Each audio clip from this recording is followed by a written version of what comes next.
네, 지난주 말씀에 헌금함에 많은 헌금을 넣는 부자와 또 두 렙돈의 작은 금액이었지만 그러나 자신의 생활비의 전부를 드렸던 이 과부의 헌금을 이렇게 비교하시면서 과연 너희들은 어떤 마음으로 어떤 자세로 하나님을 섬기고 있는가 반문하셨습니다.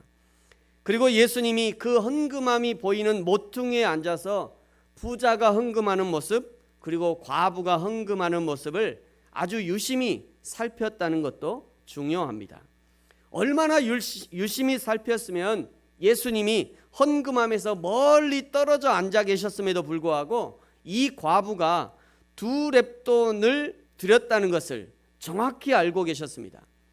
뭐 그 과부가 가면서 예수님 나 두 렙돈 넣습니다 이러고 넣었을 리도 없고 헌금통에 앞에서 누가 이게 검사하는 것도 아니고 예수님 멀리서 있으면서 그 땡그랑 하는 소리를 듣고는 아 과부가 두 렙돈 넣었구나 이렇게 금방 알아차리신 거예요. 여러분 간단한 실험을 한번 해보려고 그러는데요. 간단한 동전 실험. 여러분 앞에 주보에 보시면 이렇게 여기 제가 동전 실험해서 이렇게 넣어놨어요. 여기 보시고요.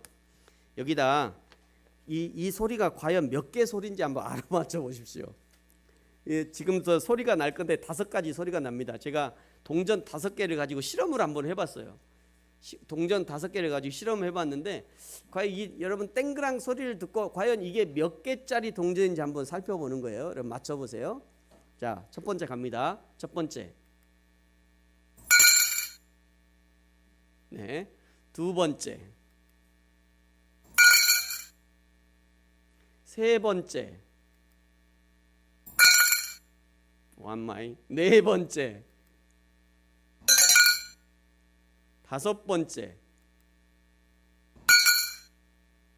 아시겠어요? 한 번 더 들려드려요? 네, 좋아요. 자, 한 번 더 들려드릴게요.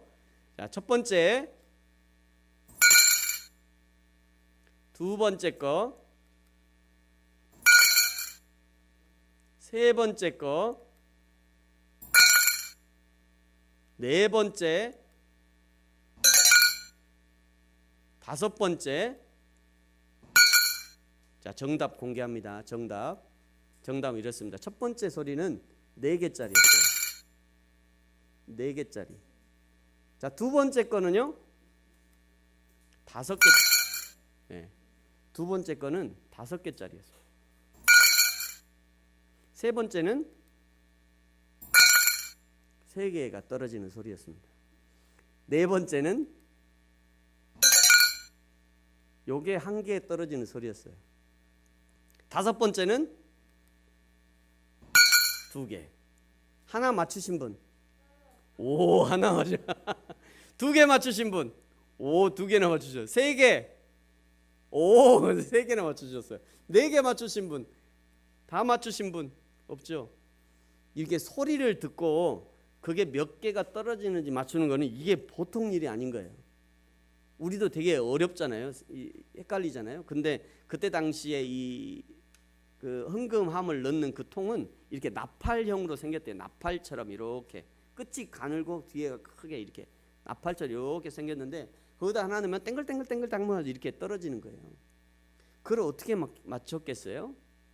이 과부의 두 렙돈이 헌금함에 들어가면서 땡그랑 소리를 여러 번 냈을 것 같은데 어떻게 예수님은 정확하게 그것이 두 렙돈인 줄 알았을까?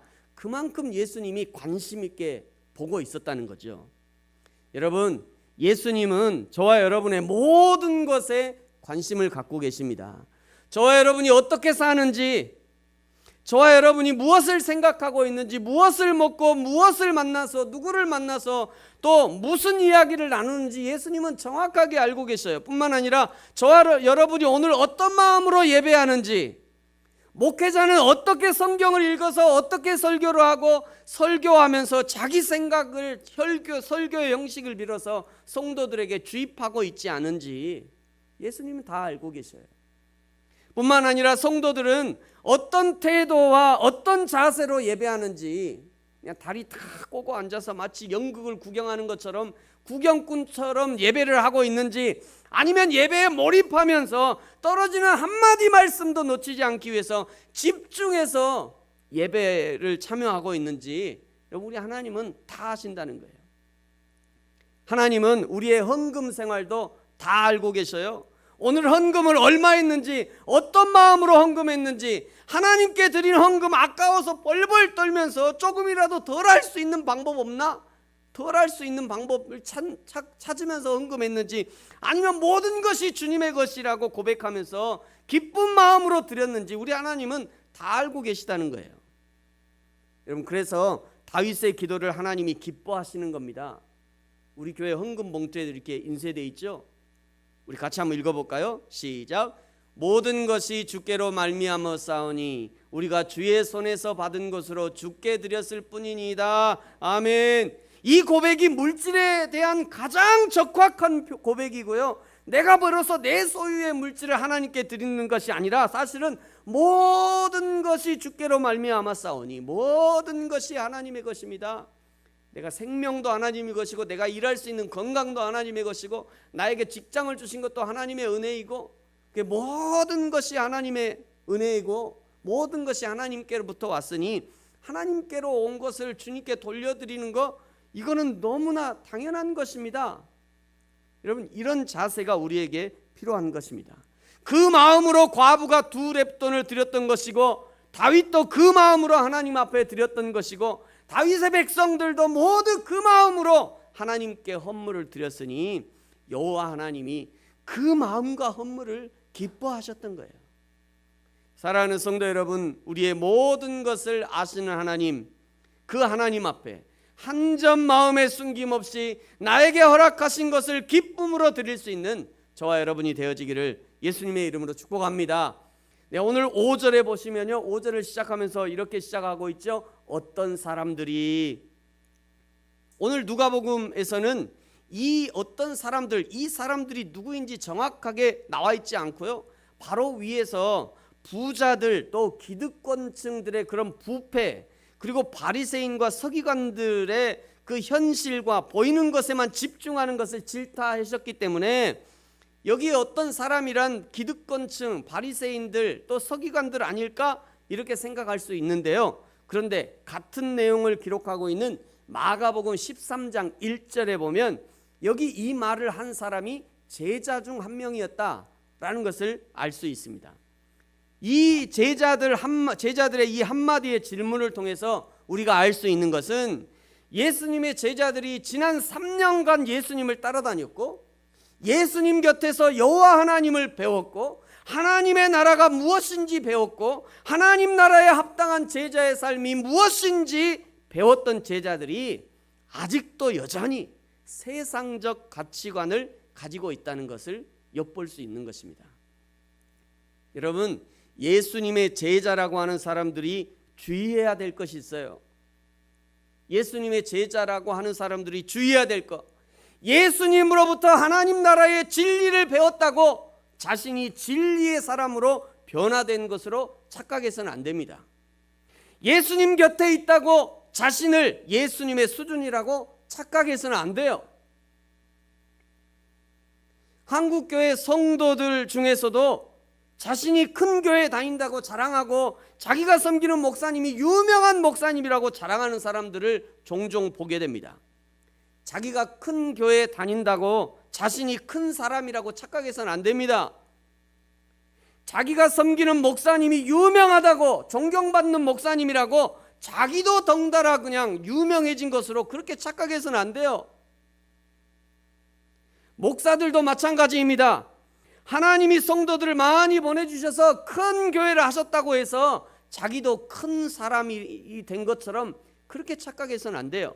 반대로 자기는 작은 교회에 섬긴다고 스스로 작게 여기면서 패배자처럼 행동을 해서도 안 되고요, 자기가 섬기는 작은 교회 목사님을 작고 하찮게 여겨서 자기 교회 목사님의 권면을 작고 하찮게 여기는 그런 실수를 범해서는 안 됩니다.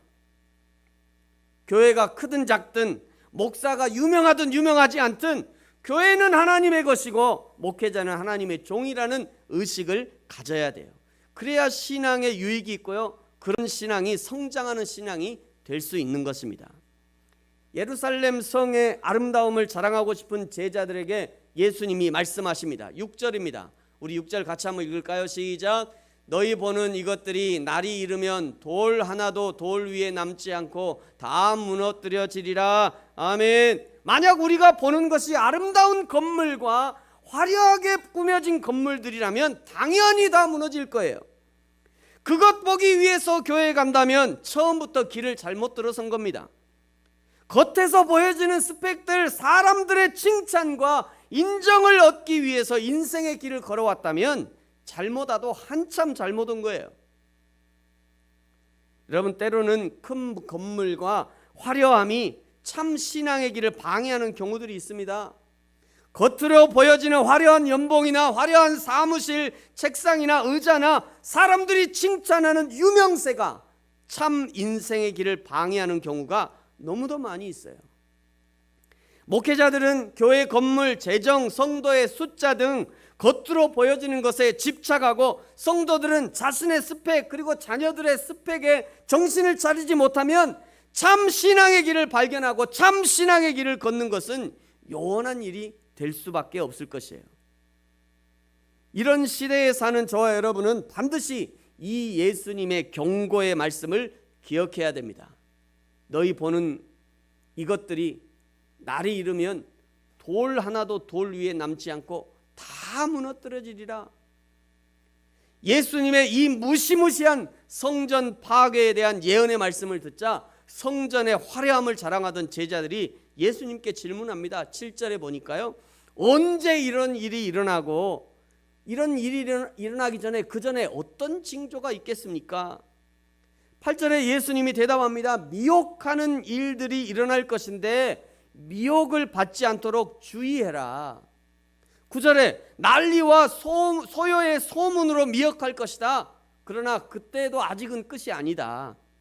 10절, 민족과 민족이, 나라와 나라가 대적한다. 전쟁이 일어난다는 얘기죠. 민족과 민족이, 나라와 나라가 전쟁이 일어날 것인데 그 전쟁을 통해서도 미혹할 것이다. 11절에 지진과 기근과 전염병으로 미혹할 것이고 하늘로부터 큰 징조로 미혹하게 될 것이다.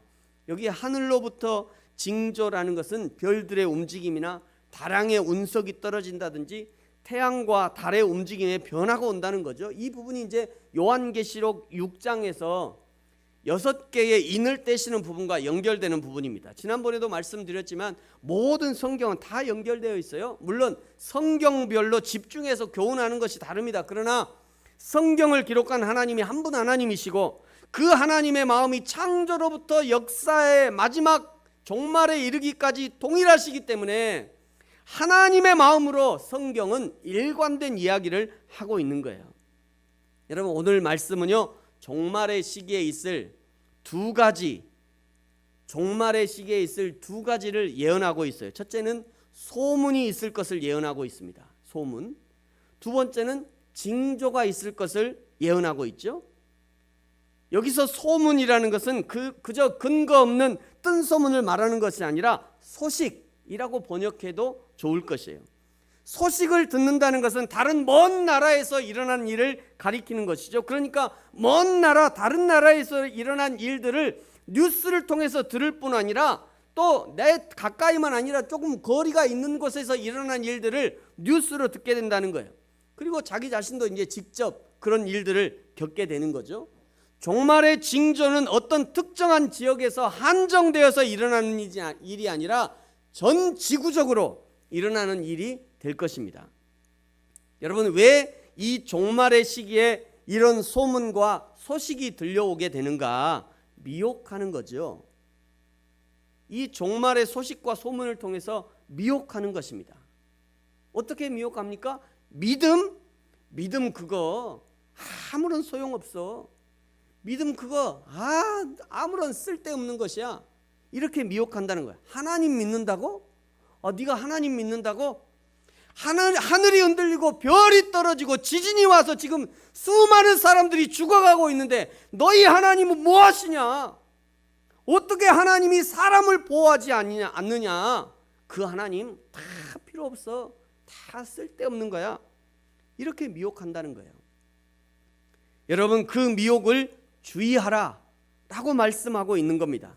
미혹하는 자들을 따르지 말라 라고 주의하고 계셔요. 그 미혹을 두려워하지 말라 말씀합니다. 너희의 영혼을 그런 소식에 팔아넘기지 말 것을 당부하고 있는 거예요. 오늘 아침에 이 코로나 통계를 보니까요, 현재 전 세계에서 확진자가 1,000만 명이 넘었어요. 1,000만 명. 전 세계에서 지금 1,000만 명이 넘었어요, 확진자가. 이걸 코로나로 인해서 죽은 사람이 50만 명이 넘어가고 있습니다. 50만 명. 매일 10만 명씩 확진자가 나오고 있어요. 매일, 오늘은 어제 2,400 몇 명이 죽었는데요. 거의 매일 3,000명이 죽어가고 있어요. 이 코로나가 언제 끝날지 아무도 모르는 상황입니다. 근데 이게 실제 상황이라는 거예요. 이런 실제 상황에 자신과 공동체가 이 코로나에 노출되지 않도록 주의하는 것은 우리 각자가 해야 될 일이에요. 국가에서 이 일들을 도와주지만 국가가 다 할 수 없는 일이죠. 우리 자신이 주의해야 돼요. 여러분, 그런데 문제는 이런 상황이기 때문에 모이는 교회에 가지 말라고 하는 것은 또 다른 문제가 되는 겁니다. 말바오 시장에 가봤더니 시장에 사람들이 이렇게 많아요. 말바오 시장에 사람들이 매일 가는데도 시장 가는 것은 허용해요. 근데 교회는 일주일에 한 번 가는데도 가지 말래. 나이트클럽 가보셨어요? 안 가보셨죠? 나이트클럽에 가면 사람들이요 난립니다. 마스크도 안 쓰고 서로 몸을 부비면서 부킹하고 흔들어대고 큰 소리로 따라하고 난리예요. 술잔을 돌리고요. 근데 나이트클럽은 어쩔 수 없대. 근데 교회는 안 된대요. 여러분, 이런 일들이 코로나니까 지금 이 정도지 종말의 시기가 되면 훨씬 더 심각해진다는 거예요. 그때가 되면 집중적으로 신앙을 공격하게 될 것입니다. 신앙인들이 테러의 대상이 될 거예요. 하나님의 이름이 모독을 받을 것입니다. 하나님의 교회가 공격의 대상이 된다는 것이에요. 이런 상황이니 그 미혹과 그 소문을 주의하라, 오늘 말씀하고 있는 겁니다. 미혹하는 자들을 따르지 말고 그 미혹을 두려워하지 말라 말씀하고 있는 거예요. 너희의 영혼을 그런 미혹하는 소식에 팔아넘기지 말라는 것입니다. 사랑하는 성도 여러분, 마지막 때일수록 이 세상의 소문과 징조들, 이단 사설에 미혹되거나 세속주의에 빠져 영원히 유린당하는 일이 없도록 주의하셔야 됩니다. 사람이 자주 가는 곳을 주의하십시오. 사람들이 좋아해서 유행하는 것을 주의하셔야 됩니다. 모든 사람들이 좋다고 추구하는 것을 주의할 필요가 있습니다. 영적인 부분에서도 마찬가지입니다. 이 한국 교회가 얼마나 유행을 많이 타는지요. 수많은 스타 목사님들이 떴다가는 치고요, 수많은 기독교 스타 강사들이 교회를 들었다 놨다 합니다. 그러나 태초로부터 지금까지 진리는 고독한 거예요. 진리는 고독합니다. 진리는 늘 인기가 없어요. 여러분이 하나님 붙들고 고독해지는 것을 두려워하지 마시기 바랍니다. 하나님 믿는 것 때문에 인기 없어지고 하나님 믿는 것 때문에 가난해지는 것을 두려워하지 마시기 바랍니다. 폭풍 앞에서도 잠잠할 수 있는 것이 진짜 영적 실력인 것이죠. 예수님의 십자가를 단단히 붙들어야 흔들리지 않을 수 있는 것입니다. 그래서 찬송하는 거죠. 십자가 단단히 붙잡고 날마다 이기며 나가세, 머리에 면류관 쓰고서 주 앞에 찬양할 때까지 예수는 우리를 깨끗게 하시는 주시니 그의 피 우리를 눈보다 더 희게 하셨네. 할렐루야. 십자가 단단히 붙잡아야 이길 수 있는 것이에요. 예수님의 십자가를 단단히 붙잡고 그 성경의 진리를 단단히 붙잡고 날마다 흔들리지 않는 저와 여러분이 되어지기를 예수님의 이름으로 축복합니다. 계속해서 오늘 성경은요, 성전 멸망 전에 있을 일들을 말씀해 주는데요, 12절에 보니까 성전 파괴 전에 내 이름 예수를 믿는다는 것 때문에 박해를 당하고 임금과 집권자들 앞에 끌려가게 될 것이다 얘기합니다. 13절에 보니까 이 일이 도리어 너에게 증거가 될 것이다 얘기합니다. 여기 증거라는 것은 기회가 된다 이런 말씀이에요.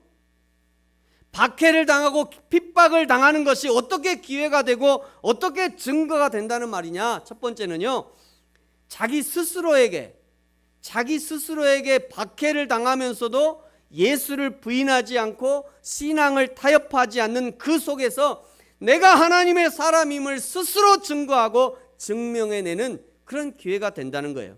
두 번째는요, 다른 사람에게도 기회와 증거가 된다는 것입니다. 박해받는 신앙인이 그 혹독한 박해 속에서도 하나님을 부인하지 않고 타협하지 않는 그 모습을 보면서 무엇이 참 신앙인지 생각하게 되고, 그리고 그 사람과 함께 박해를 받게 되고 담대하게 신앙의 길을 가게 된다는 그런 내용이에요. 그런 의미예요. 이거는 많이 얘기할 필요가 없습니다. 우리가 3.1운동 할 때도 그랬고요, 전쟁 때도 그랬고요. 나 혼자 죽게 되면 두려워요. 그런데 누군가 옆에서 같이 이 일들을 겪어줄 때 이게 격려가 되는 거거든요. 서로. 그래, 우리 신앙 잃지 맙시다. 그래, 우리 예수님 꼭 붙잡읍시다. 오늘 내가 죽어도 우리 같이 십자가 단단히 붙잡고 주님 오실 것을 기대하면서 우리 같이 이겨냅시다. 그래, 그렇게합시다. 아멘입니다. 그러면서 같이 이겨내. 그게 그런 얘기입니다. 그게 증거가 된다는 거예요. 기회가 된다는 거예요. 나 자신에게, 그리고 우리 모두에게. 그러므로 박해와 핍박이 증거가 되고 기회가 된다는 거예요. 하나님 나라에 가까이 가는 기회, 하나님의 인정과 칭찬을 받는 그런 기회가 된다는 것입니다. 그래서 사도 바울은 그의 제자 디모데에게 나와 함께 고난을 받으라 권면하고 있는 거예요. 뭔 고난이 좋다고. 바울도 엄청난 고난을 받았잖아요. 근데 제자에게 너는 내가 갔던 이유, 내가 고난 다 받을 테니까 너는 고난 받지 마, 이래야 좋을 것 같은데 너는 나와 함께 고난을 받으래요. 제자에게 말이죠. 베드로 사도는요, 베드로전서 3장 14절에 보니까 의를 위하여 고난을 받으면 복이 있는 자니 그들이 두려워하는 것을 두려워하지 말며 근심하지 말라 말씀하고 있습니다. 사랑하는 성도 여러분, 여러분에게는 예수 믿고 신앙을 지키려 할 때 어떤 고난이 있습니까? 사람들이 때로는 오해합니까? 남편이 또는 아내가, 아이들이 신앙생활에 도움이 안 됩니까? 아니면 경제적인 상황들이 마음껏 신앙생활을 하지 못하도록 돕지 않고 있습니까? 여러분, 그 고난 회피하지 말고 신앙을 포기하지도 말고 오히려 기쁨으로 그 고난을 감당하시기 바랍니다. 14절에 보니까 이렇게 권면하고 있어요. 변명할 것을 미리 궁리하지 않도록 명심하라. 신앙에 핍박이 왔을 때 나 원래 예수 안 믿는데 그냥 우연히 그냥 그 교회에 들어갔어요. 나는 아니에요. 나는 그냥 우연히 잘못하다가 어쩌다가 그냥 거기 예수님 믿게 된 거예요. 나 아니에요. 그런 얘기 하지 말래요. 그 궁리하지 말래요. 그런 거를 궁리도 하지 말래요. 궁리도. 15절에 보니까요, 내가 너희의 모든 대적이 능히 대약하거나 변박할 수 없는 구변과 지혜를 너희에게 주겠다 약속하십니다. 제자들과 성도들은 핍박을 받지만 오히려 핍박이 복음을 증거하는 좋은 기회가 될 것이라는 말씀이죠. 구변과 지혜를 주신다는 것은요, 성령 하나님이 함께 하신다는 말씀입니다. 성령은 지혜의 신 아닙니까? 성령은 모든 것이 생각나게 하는 분인 거예요. 그러므로 마지막 때에는 확연하게 두 부류의 사람으로 구분될 것이에요. 두 부류의 사람으로. 세상의 난리와 소문을 듣고 내가 이럴 줄 알았어. 내가 그러니까 교회 가지 말라고 했지. 지금이라도 살려면 예수 믿고 하나님 집어치워. 예수고 뭐고 다 집어치워. 마지막 때에 이런 사람들이 분명히 나타날 거예요. 사실은 굳이 마지막 날이 아니더라도 지금도 우리 주위에 이런 사람들을 쉽게 찾아볼 수 있습니다. 세상의 유행을 따라, 은혜의 유행을 따라 오늘은 여기 기웃, 내일은 저기 기웃, 이리 휩쓸 저리 휩쓸, 그런 개인과 교회가 너무도 많아요. 그러나 한쪽에서는요, 어제나 오늘이나 변함없이 묵묵히 예수 그리스도의 복음을 붙들고 전하는 개인과 교회가 있는 것입니다. 사랑하는 성도 여러분, 저와 여러분은 어느 편입니까? 저와 여러분은 어느 편에 서겠습니까?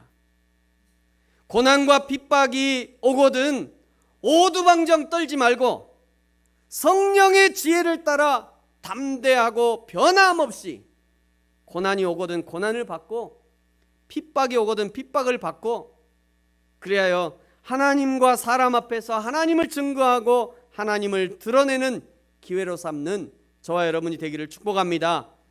16절부터는요, 이전에는 세상의 통치자와 권력자로부터 핍박이 있었다면 이제는 부모와 형제와 친척과 벗들로부터 핍박이 있을 것이라 말씀해요. 심지어 너희 중에 몇을 죽이게 한다.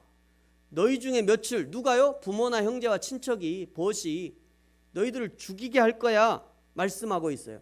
예수 그리스도를 믿는 것 때문에 모든 사람들로부터 미움을 받는답니다. 마지막 때가 가까울수록 핍박은 거세지고 복음은 집요하고 강력하게 배척을 받을 것입니다. 그러나 주님은 끝까지 인내하는 성도들의 영혼과 영원한 생명을 반드시 지켜주시겠다고 약속하고 있어요. 그것이 18절과 19절이에요. 같이 한번 읽어볼까요? 시작. 너희 머리털 하나도 상하지 아니하리라. 너희의 인내로 너희 영혼을 얻으리라. 아멘. 다시 한번 시작. 너희 머리털 하나도 상하지 아니하리라. 너희의 인내로 너희 영혼을 얻으리라. 아멘. 그러므로 사랑하는 성도 여러분, 오늘 우리의 믿음을 잃지 않도록 미혹을 주의하시기 바랍니다. 지금도 우리의 영혼을 유혹하고 사냥하기 위해서 노리는 저 악한 사단 마귀의 미혹을 믿음으로 물리치시기 바랍니다. 때로는 우리의 영적으로 육적으로 그냥 흥분하게 해서 정도를 벗어나게 하는 경우들이 있어요.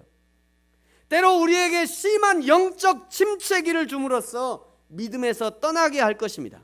그러나 그때 흔들리지 말고 예수님의 십자가를 붙드시기 바랍니다.